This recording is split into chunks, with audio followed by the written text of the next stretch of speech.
Selamat datang kembali di Uda Wahidin Channel.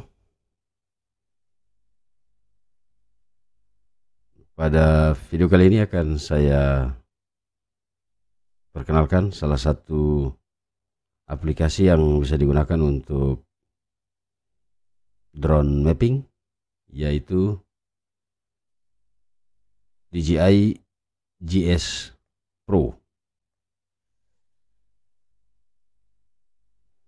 Sebelum saya mulai, jangan lupa untuk mendukung terus perkembangan channel ini, like, share, dan subscribe. Dan bagi teman-teman yang sudah subscribe, saya sampaikan terima kasih. I know you told your friend you're not okay, and tell me what's wrong and why you never said you felt that way. And guess you're trying to stay strong and fake us. Oke, kita mulai tutorial ini. GS Pro atau DJI GS Pro tersedia di App Store untuk perangkat iOS. Apabila teman-teman ingin menggunakan pada perangkat Android, maka tidak lagi tersedia pada Play Store dan bisa di-download langsung pada DJI website. Pada video sebelumnya tentang DJI Pilot sudah saya sajikan bagaimana cara download pada DJI aplikasi. Nah, pada perangkat iOS melalui App Store, DJI GS Pro sudah tersedia.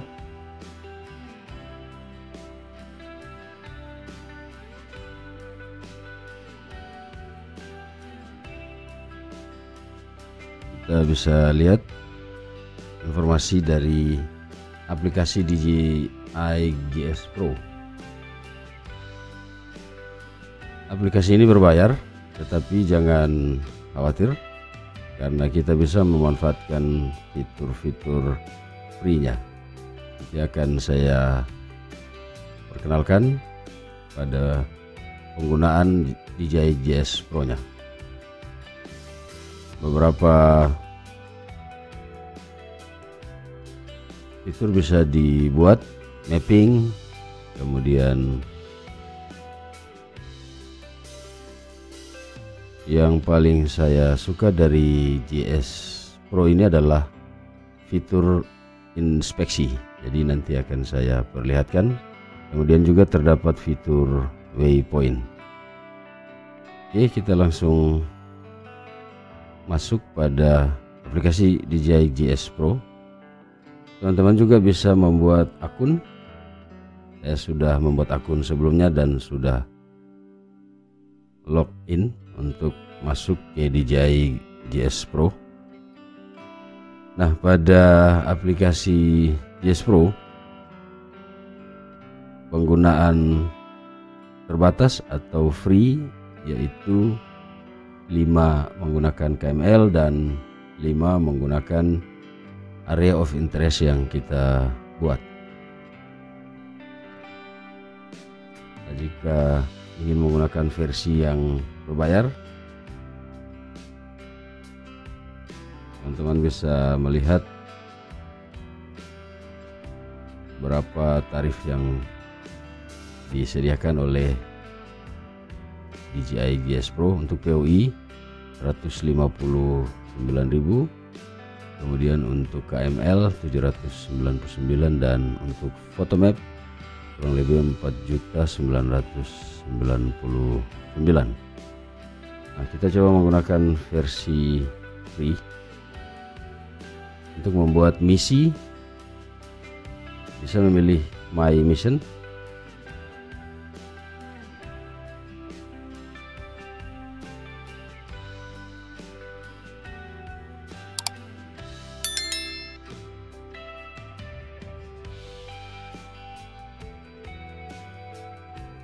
Nah, setelah memilih My Mission,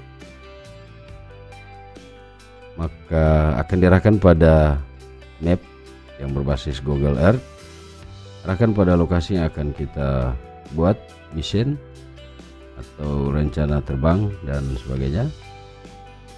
Kemudian bisa memilih apakah mapping 2 dimensi atau 3 dimensi pada tombol ini.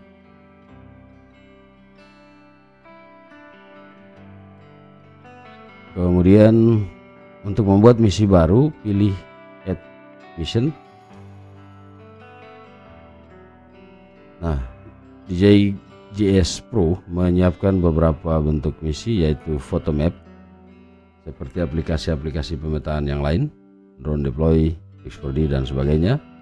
Kemudian virtual fence, saya belum pernah menggunakan ini.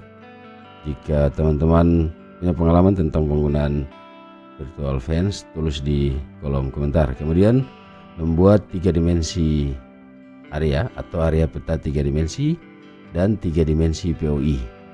Nah, 3 dimensi POI ini adalah fitur yang bisa dimanfaatkan untuk melakukan inspeksi, baik inspeksi terhadap bangunan bertingkat maupun inspeksi terhadap tower BTS dan sebagainya. Kemudian DJI-GS Pro juga menyiapkan fitur waypoint route.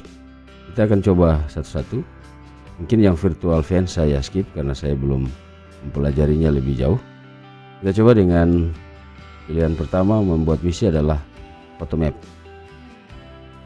Ada 2 pilihan pada saat memilih photo map, apakah menggunakan perangkat drone ataukah menggunakan tab untuk membuat area yang akan kita kerjakan. Pilih tab. Kemudian pada area yang akan dikerjakan bisa dipilih di tab pada layar sehingga akan muncul area mappingnya.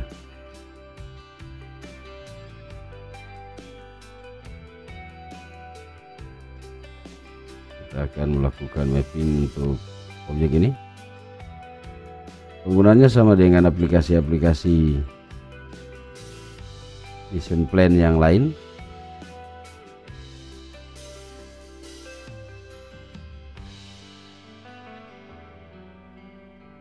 Pada panel sebelah kanan, pada bagian atas ada informasi berapa jumlah waypoint, kurang lebih 16, karena ada 8 lintasan. Kemudian panjang lintasan totalnya adalah 2484 meter dengan luas area yang di cover adalah 5,3 hektar. Bisa di scroll ke sebelah kanan, ada informasi berapa flight time atau waktu terbang, jumlah foto, kemudian jumlah baterai yang digunakan. Nah, pada bagian selanjutnya ada pengaturan basic maupun pengaturan tingkat lanjut atau advance berupa overlay, baik front overlap maupun side overlap. Kemudian arah terbang, course angle dan margin. Kemudian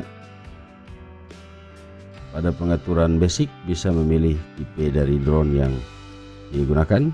Jika akan mengganti, pilih change.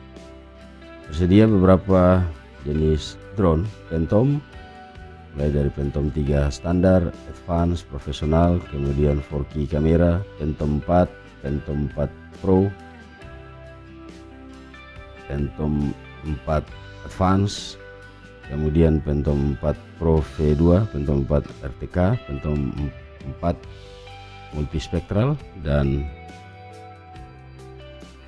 jenis-jenis drone Mavic, Mavic Pro, Mavic 2 Pro, Mavic 2 Zoom, Mavic 2 Enterprise, dan ada juga tipe drone Zen Muse. Ini salah satu drone yang bisa digunakan. Kemudian pada pilihan shooting angle ada 3 pilihan, parallel to main path, jadi sejajar dengan lintasan, kemudian tegak lurus dengan lintasan, atau sesuai dengan atau lurus dengan lintasan. Jadi bisa dipilih, bisa dilihat bahwa terjadi perubahan jumlah waktu, dan jika kita menggunakan parallel main point, drone akan terbang paralel pada setiap lintasan. Kemudian kalau perpendikular akan melakukan penerbangan memotong pada area terbang. Kemudian align atau course align terbang sepanjang lintasan. Kemudian capture mode, apakah berdasarkan waktu ataukah berdasarkan jarak. Untuk pemotretan ini gunakan untuk foto map atau membuat peta.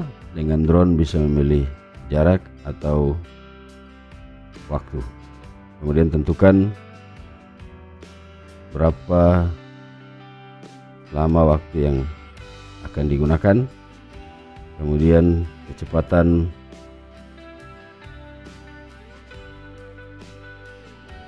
terbang.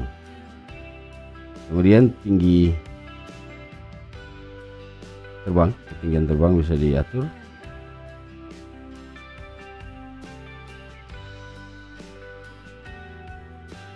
Nah, jika sudah, data ini bisa disimpan dengan menekan tombol save.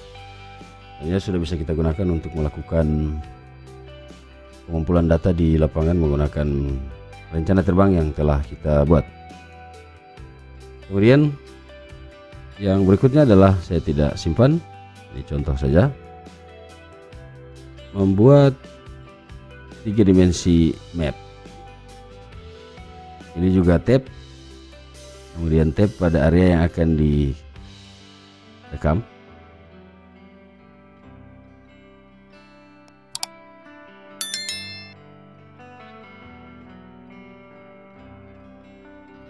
Nah, kemudian bisa melakukan pengaturan-pengaturan seperti membuat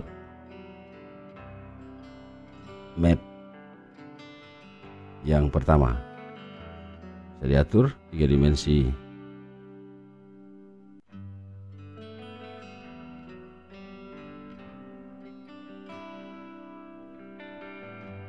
Nah, pada informasi penerbangan 10 menit. Kemudian dengan area yang hampir sama, untuk 3 dimensi map lebih lama. Kemudian bisa memilih kamera,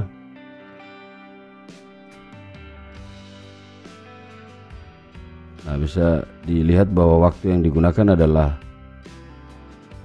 17 menit dengan jumlah baterai 2. Tambahkan ketinggian terbang untuk melakukan setting. Kemudian sama dalam pemilihan capture mode adalah equal time interval. Intervalnya diatur adalah 2. Sudah default, sudah bisa di setting ketika memilih time interval. Kemudian ketinggian terbang. Nah, selanjutnya bisa juga melakukan pengaturan lanjutan untuk overlap baik side maupun front.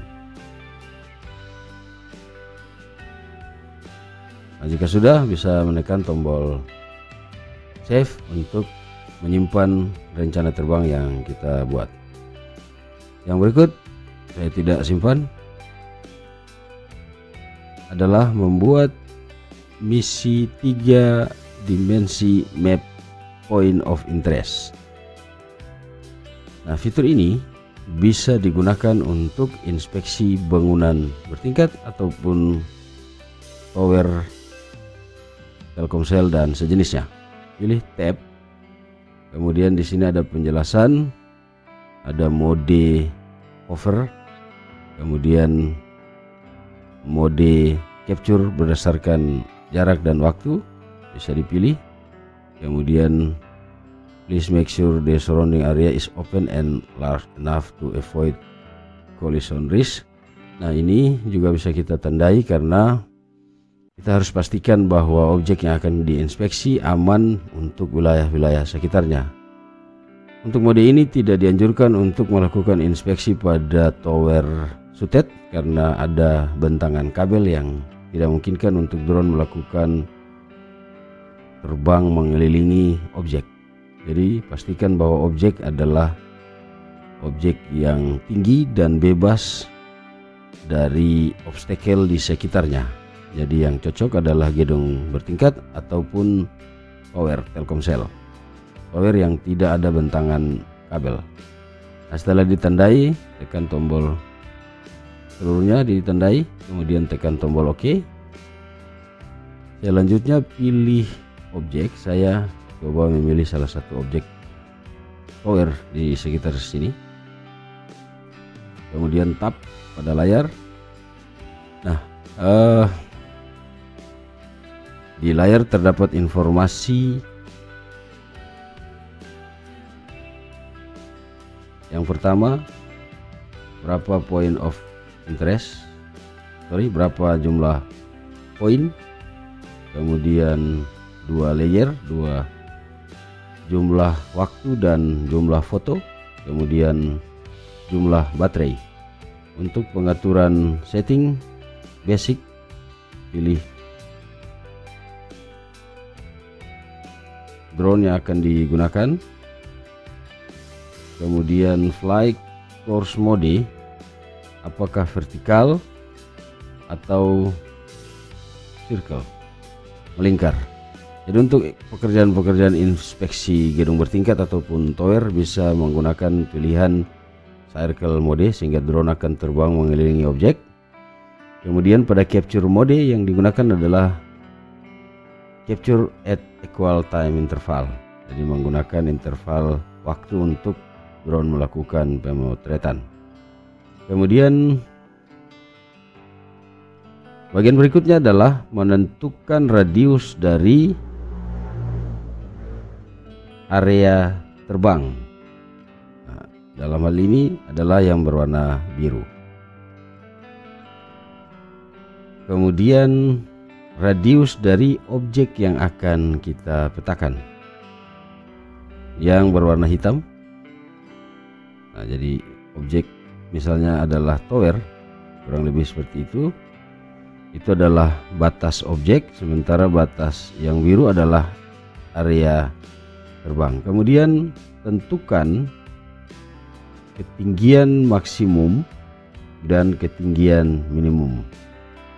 Nah, ketinggian maksimum misalnya tower Telkomsel atau sejenisnya mempunyai ketinggian 75 meter, bisa disetting lebih tinggi 100 meter. Kemudian untuk ketinggian minimum sebaiknya diinspeksi di lapangan pada ketinggian minimum misalnya 15 meter, 10 meter, aman dari obstacle atau penghalang. Nah, sebaiknya ditentukan atau diinspeksi terlebih dahulu sebelum melakukan pembuatan 3 dimensi map POI. Nah, ketinggian maksimum bisa berpatokan pada ketinggian dari objek. Jika ketinggian objek adalah 75, bisa dibuat ketinggian maksimumnya adalah 100. Kemudian secara otomatis center dari POI sudah dibuat, yaitu dinyatakan dengan posisi bujur dan bintang. Nah, sekali lagi untuk membuat 3 dimensi map POI untuk inspeksi, tentukan radius penerbangan dan radius dari objek, maka drone akan terbang mengelilingi objek yang akan diinspeksi. Dalam setting ini resolusi yang diperoleh, resolusi gambarnya adalah 1,1 cm per pixel. Sekali lagi untuk ketinggian minimum sebaiknya diinspeksi terlebih dahulu pada objek yang akan dikerjakan.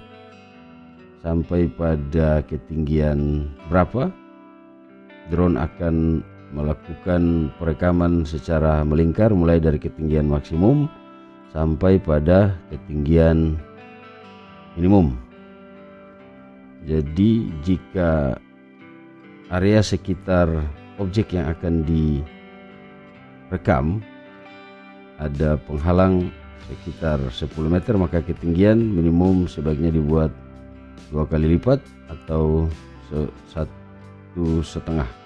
Jadi misalnya ada penghalang di sekitar 10 meter, buat ketinggian minimumnya adalah 20 meter atau 15 meter.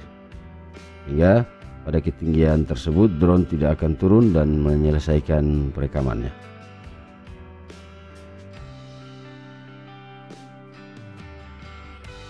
Nah, jika sudah, misi ini bisa disimpan dengan menekan tombol save.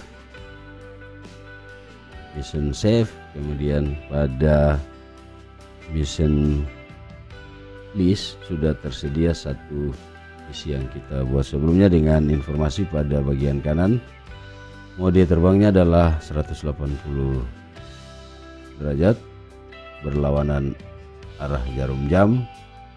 Kemudian kecepatan memotret adalah 2 detik, kemudian ketinggian minimum 21 meter, ketinggian maksimum 106 meter dengan resolusi 1,1 piksel. Nah, jika ingin melakukan pengaturan kembali, tekan tombol edit, kemudian tandai semua atau centang seluruhnya, kemudian OK, dan lakukan kembali pengaturan sesuai dengan kebutuhan.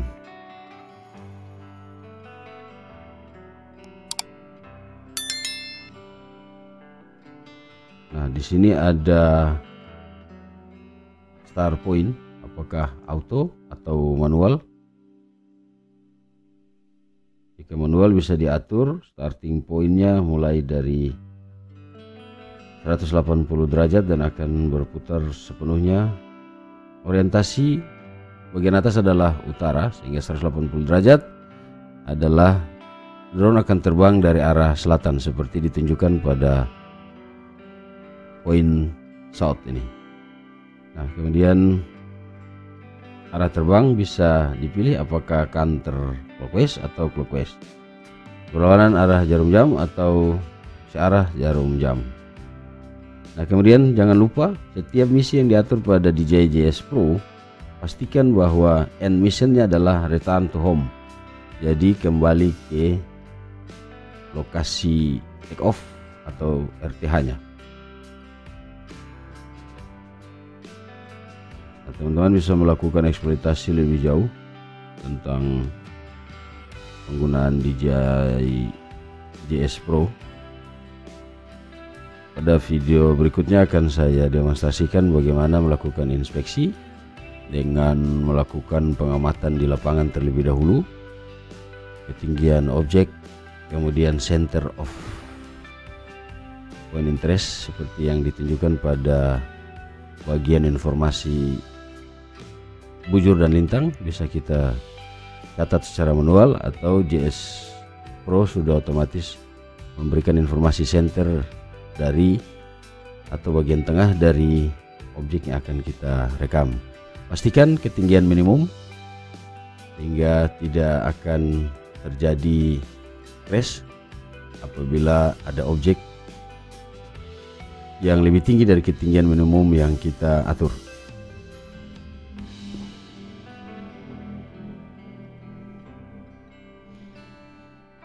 Nah, demikian pengenalan tentang DJI JS Pro. Mudah-mudahan video ini bermanfaat. Mohon untuk menulis di kolom komentar untuk hal-hal yang akan didiskusikan ataupun ada informasi-informasi lain dari teman-teman untuk bisa kita berbagi. Demikian video tutorial kali ini. Jangan lupa sekali lagi untuk mendukung terus perkembangan channel ini, like, share, dan subscribe. Sampai berjumpa pada video-video tutorial selanjutnya. Saya akhiri. Assalamualaikum warahmatullahi wabarakatuh dan salam.